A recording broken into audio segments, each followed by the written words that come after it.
When you walk into a room full of toxic people, you don't just carry your presence, you carry your purpose. And sometimes the weight of that purpose attracts attacks you didn't ask for, opinions you never subscribed to, and atmospheres that try to shrink you into someone you've already outgrown. This sermon is an awakening for anyone who has ever felt themselves dimming their light just to keep the peace, folding their voice just to avoid confrontation, or sacrificing their worth just to belong. Today we rise. Today we reclaim the dignity that God placed on us before anyone had the chance to mishandle it. This is where you learn how to respect yourself loudly, even when the world tries to silence you softly. This is where you learn how to stand in front of toxic people and still keep your crown straight, your heart clean, and your identity unshaken. There comes a moment in your life when God will stop asking you to pray for strength and will start challenging you to walk in the strength you already have. And the first battlefield he'll lead you to is not a room filled with toxic people, it's the mirror. Because before you can ever demand respect from anyone else, you have to confront the places within you where you've stopped respecting yourself. You have to face the version of you that tolerated too much, stayed too long, kept quiet too often, and believed too little about who you truly are. Most of us don't lose respect because someone took it. We lose respect because we handed it over in exchange for belonging, validation, or peace that never came. And if you're going to reclaim anything in this season, you must start by reclaiming how you see yourself. You can't walk into a toxic atmosphere with a fragile identity. Toxic people can smell insecurity the way wolves smell fear. They know exactly where to poke, what to question, what to compare, and what to bring up from your past, just to make you shrink back into a version of yourself that no longer exists. That's why God is dealing with you privately before he exposes you publicly. Because the enemy you don't conquer on the inside will sabotage you when you face the enemy on the outside. If your self-respect rises only when people praise you and collapses the moment they criticize you, then you are not standing, you are swaying. Respect starts with being rooted. Some of us learned respect the wrong way. We were taught to respect people more than principles, to respect opinions more than truth, to respect the room more than your own soul. And now you're trying to function as an adult with childhood wiring. But God is breaking that. Toxic people are often loud, but clarity is louder. When you know who you are, you don't argue. When you know what you carry, you don't compete. When you know God sent you, you don't shrink. Respect is not a posture of pride. It's a posture of clarity. It's saying, I know who I am even when you pretend you don't. Respect also requires honesty. One of the most disrespectful things you can do to yourself is pretend you're okay when you're not. Pretend someone is good for you when they're draining you. Pretend the environment is harmless when it's toxic. Pretend you're being strong when you're really just enduring. Respecting yourself means acknowledging your own truth without minimizing it. God never required you to lie for loyalty. He never asked you to carry what breaks you. He never demanded you to stay where dishonor is normalized and disrespect is decorated as humor, culture, or that's just how they are. Loving people does not require losing yourself. You cannot respect yourself and remain addicted to approval. Toxic people thrive when you need their validation. They weaponize your desire to be accepted. But approval is too cheap of a currency to trade your dignity for. You can love people deeply without letting them define you. You can show grace without letting it turn into access. You can forgive without reopening the door. Respect means choosing yourself without abandoning compassion, and choosing peace without apologizing for the boundaries that protect it. Sometimes God allows toxic people to stay in your life just long enough for you to discover that their words no longer shape you. When you finally hear their criticism and don't crumble, when you feel their disapproval and don't shrink, when you notice their manipulation and don't comply, you'll realize that your self-respect has grown muscles. Muscles built in prayer, muscles built in tears, muscles built in lonely seasons where God became your affirmation, your anchor, your mirror. Respect also looks like responsibility. You can't blame toxic people for everything. Some of the doors they walked through were opened by your silence. Some of the disrespect they gave you was taught by your tolerance. Some of the patterns you're struggling with today were planted during seasons when you didn't yet know your worth. And that's not condemnation, that's liberation. Because if your choices help create some of the chaos, then your choices can also create the healing. God is not punishing you. He's positioning you to rise from a place of awareness rather than shame. As you rise, you'll notice something. The more you respect yourself, the quieter your explanations become. Respect makes you stop over-explaining your boundaries, stop defending your decisions, stop justifying your no, stop apologizing for outgrowing the environments that kept you small. Respect says, I don't need you to understand me in order for me to honor myself. Toxic people don't need more access, they need distance. They don't need more conversations, they need clarity. They don't need more compromises, they need consequences.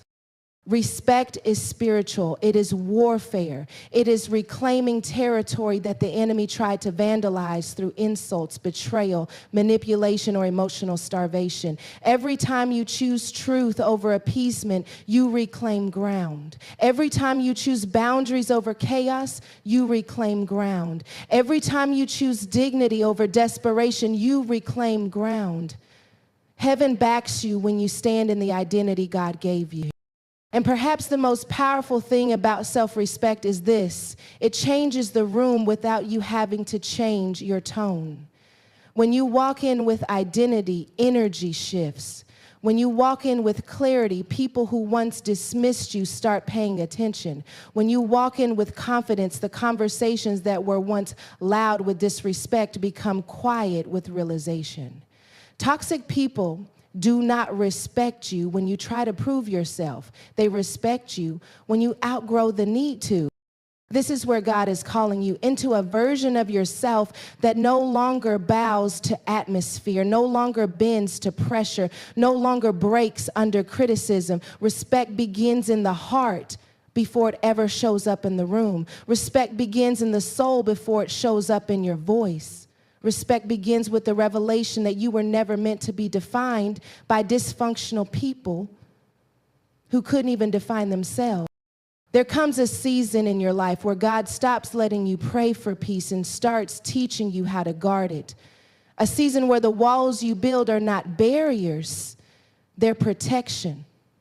Where the fences around your heart are not signs of unforgiveness, they're signs of wisdom. When you've survived toxicity long enough, when you've been drained, dismissed, disrespected, and depleted, God will start whispering something you weren't raised to believe. You do not have to apologize for protecting what He gave you. And one of the greatest gifts He gave you is your peace, your mind, your time, and your emotional capacity. Toxic people love open access.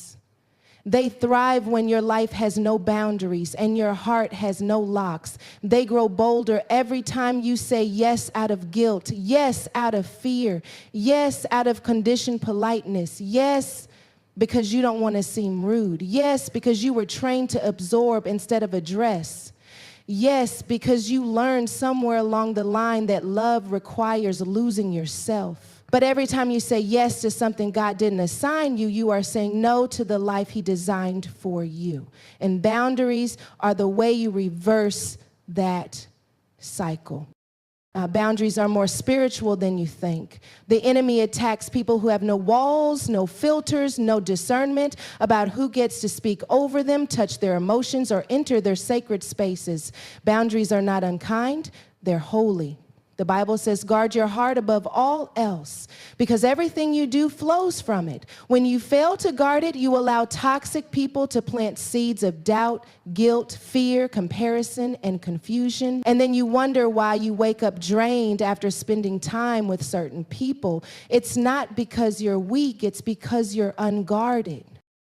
One of the most dangerous things about toxic people is that they expect access to you while giving the bare minimum in return. They demand explanations for your decisions, but never explain why they hurt you. They want you to show up for them, but are absent when you need them. They want you to forgive instantly, but never repent honestly.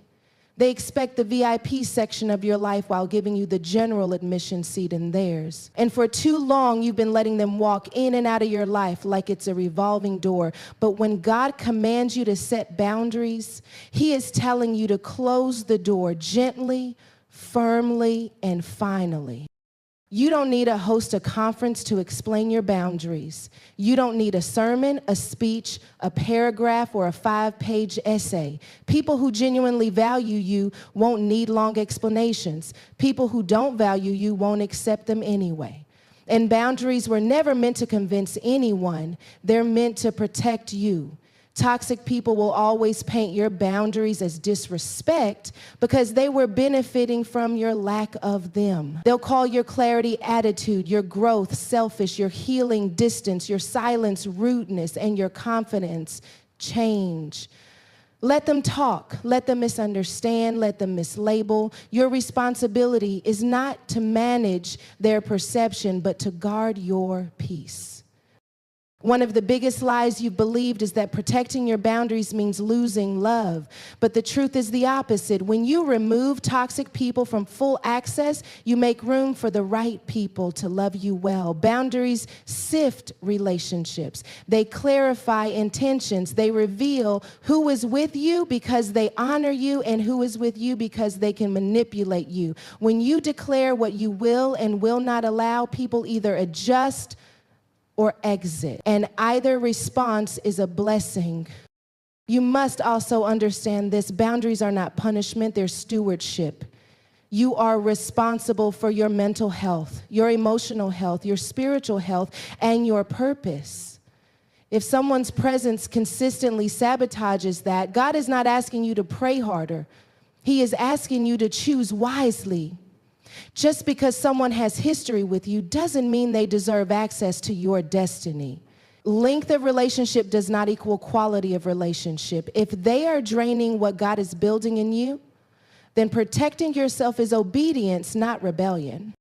There will be moments when setting boundaries feels lonely. You'll wonder whether distancing yourself was the right decision. You'll question whether you're being too harsh or too sensitive. But clarity often feels like loneliness at first because you're detoxing from the approval you used to depend on. The emptiness you feel is not the absence of people. It's the absence of chaos. It takes strength to get comfortable with peace when dysfunction used to feel like normal. Toxic environments create addiction to noise. Healthy boundaries create silence. And silence can feel scary until you learn that it's actually healing. Sometimes the people who react the worst to your boundaries are the ones who benefited the most from your lack of them. Don't let their reaction intimidate you into retreating. Don't let their guilt-tripping, gaslighting, silent treatment, or emotional manipulation pull you back into bondage. Every time you hold the line, you teach others how to treat you. Every time you stay firm, you strengthen your sense of self. Every time you honor your own limits, you tell the world you are no longer available for the disrespect you once tolerated. Protecting your boundaries also means being consistent. A boundary is not a boundary if it only stands until someone pushes against it. Toxic people test limits. They watch your behavior more than your words. If you say, "I'm not okay with this," but continue to allow it, they will interpret your silence as permission. Boundaries require alignment, not announcements. You don't just speak them, you live them. You don't just declare them, you enforce them. You don't just draw the line, you stay behind it. And here is one more truth: your boundaries honor God. When you protect your emotional health, you protect your assignment. When you stop letting toxic people consume your energy, you finally have space to hear God clearly. When you step away from relationships that drain you, you step closer to the calling that grows you. You cannot fulfill your purpose if you are constantly trying to fix people who are committed to being broken. You cannot walk confidently if you are trying to carry people who refuse to stand on their own. Boundaries free you to focus on what God has called you to do instead of who people are demanding you to be. There are moments in your life when God will tell you to stop speaking, not because you're wrong, not because you're weak, and not because you don't have a response, but because silence becomes your shield. Silence becomes your strength. Silence becomes your strategy. See, toxic people don't just feed on what you say, they feed on your reactions. They study your tone, your triggers, your emotion. They wait for the moment you rise, the second you defend yourself, the instant you try to explain your heart, and they twist it, they weaponize it. They turn your truth into their narrative, your pain into their performance. That's why God sometimes tells you to stay quiet, not because you don't have a voice, but because He's teaching you how to use it wisely. Silence is not surrender. Silence is stewardship. It's learning that not every comment deserves a reply. Not every insult deserves your breath. Not every accusation deserves your energy. Toxic people thrive on chaos. And if they can pull you into an argument, pull you into a defense mode, pull you into explaining why you're hurting, they feel power, they feel control. But when you stop feeding the dysfunction, when you stop reacting to their emotional bait, the power imbalance shifts. Suddenly you're no longer playing on their battlefield. You're operating from a higher place. Sometimes the enemy tries to provoke you just to delay you. He tries to bait you into battles that don't matter, conversations that drain you, debates that dim your focus. Silence is God's way of lifting you above the noise, because when you stay silent, you conserve energy for what actually matters. You stop wasting your strength on battles that don't build you. You stop explaining yourself to people who are committed to misunderstanding you. Silence becomes a spiritual realignment. There will be seasons where your silence will confuse toxic people. They're used to your explanations. They're used to your emotional availability. They're used to your guilt, your patience, your empathy. They're used to you trying to make peace even when they cause the chaos. So when you go silent, when you stop entertaining nonsense, your absence becomes louder than your arguments ever were. Your silence becomes a statement. I don't owe you access to my peace. I don't owe you answers that won't be respected. I don't owe you emotional labor while you offer nothing but disruption. Silence is also protection. Sometimes God closes your mouth to protect your future. He knows that if you speak from anger, you'll say what can't be unsaid. If you speak from hurt, you'll reveal what shouldn't be exposed. If you speak from frustration, you'll give toxic people ammunition to use against you later. So He covers your mouth like a loving parent covers a child's eyes, not to imprison you, but to protect you. God isn't silencing you to punish you. He's preserving you. When you choose silence, you are not allowing toxic people to win. You are refusing to play a game beneath your dignity. Toxic people are fueled by reactions. They want chaos because chaos hides their dysfunction. But silence forces them to face themselves. They can't blame your tone when you say nothing. They can't twist your words when you give none. They can't accuse you of drama when you stay still. Silence exposes what noise tries to hide. Silence is also revelation. When you stop talking, you start seeing. You start seeing who checks on you when you're not available to entertain them. You start seeing who respects your boundaries without needing explanations. You start seeing who values you beyond what you can give. Silence reveals character, yours and theirs. Because the ones who truly love you won't be threatened by your quiet season. They'll honor it. But the ones who were feeding off your peace will panic when you no longer supply it. There's a discipline in silence. It requires strength to hold your tongue when your feelings are screaming. It requires maturity to let God defend you instead of defending yourself. It requires trust to believe that you don't need the last word for God to have the final say. Silence is saying, Lord, I could speak, but I choose not.